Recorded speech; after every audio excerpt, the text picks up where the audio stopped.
Ahibati fillah. Jadi fenomena ketakutan kepada Islam itu udah lama. Udah sejak dulu. Jadi kalau sekarang muncul lagi, tugas kita melihat sejarah tentang bagaimana Rasulullah SAW menyikapi hal-hal yang seperti itu. Kalau kita lihat di antara sikap Nabi SAW adalah sabar. Sabar beliau. Terus berusaha untuk berbuat baik, mengajak orang-orang. Tatkala jalannya sudah mentok, hijrah. Para sahabat meninggalkan Mekah. Hijrah mereka ke Habasyah. Tinggal di Habasyah mereka. Akhirnya hijrah ke Madinah. Tinggalkan semua yang mereka inginkan.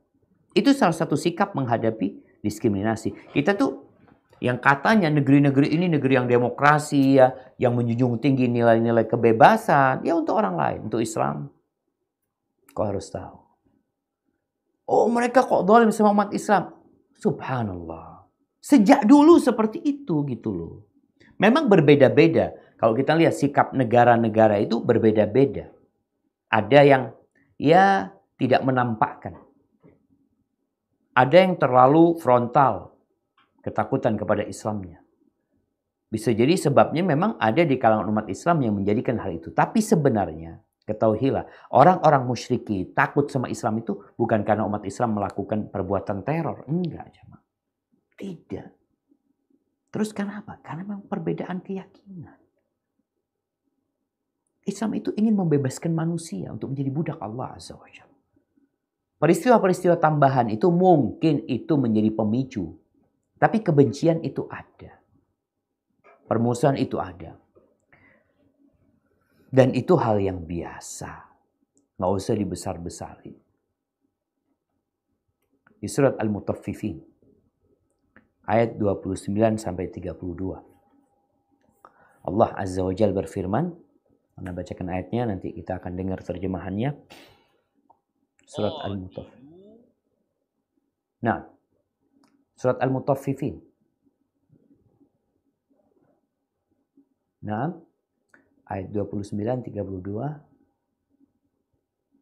Barakallahu fikum. Nah, Allah berfirman, Innal ladzina ajramu kanu minal ladzina amanu yadhhakun wa idza marru bihim yataghamazun wa idza anqalabu ila ahlihim anqalabu fakihin wa idza ra'awhum qalu inna haula'i ladallun.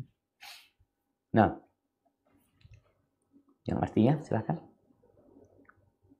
Sesungguhnya berdosa yang dahulu menetap yang beriman, dan apabila melintas di hati mereka saling mengendikannya, dan apabila kembali kepada kaumnya mereka kembali dengan gembira ria.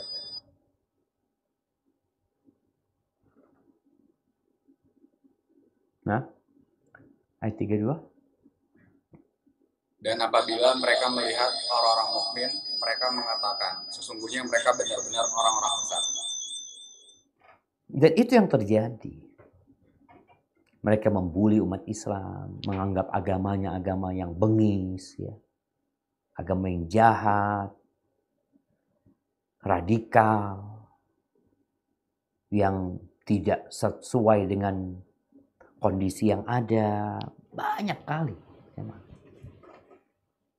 Itu sejak zaman Nabi Muhammad SAW dan itu sejak zamannya Nabi Nuh alaihissalam sudah terjadi yang seperti itu.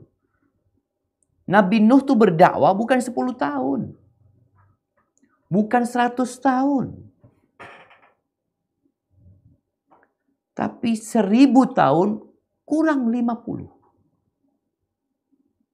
Selalu yang ngodai Nabi Nuh ini al-mala'. Orang-orang yang terhormat di antara kaumnya. Orang-orang yang kaya.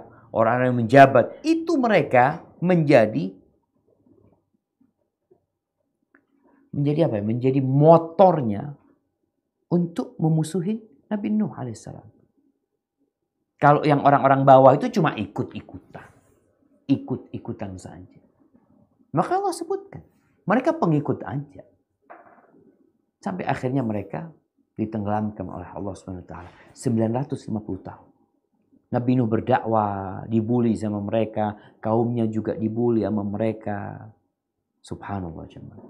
Jadi kalau ada orang yang membuli Islam sebenarnya ya memang sunnatullahnya seperti itu. Engkau dibully apa? Radikal. Apalagi Wahabi, teroris. Segala macam yang diberikan kepadamu itu hal yang wajar. Nabi SAW dikatakan dukun, penyihir. Kenapa sih? Mereka menyakiti Nabi SAW secara verbal dan secara fisik. Dan menyakitin keluarga Nabi SAW. Ini tindakan diskriminasi dari mereka. Akhirnya Nabi mau dibunuh sama mereka. Tinggal nunggu waktu. Tapi Allah selamatkan Nabi SAW.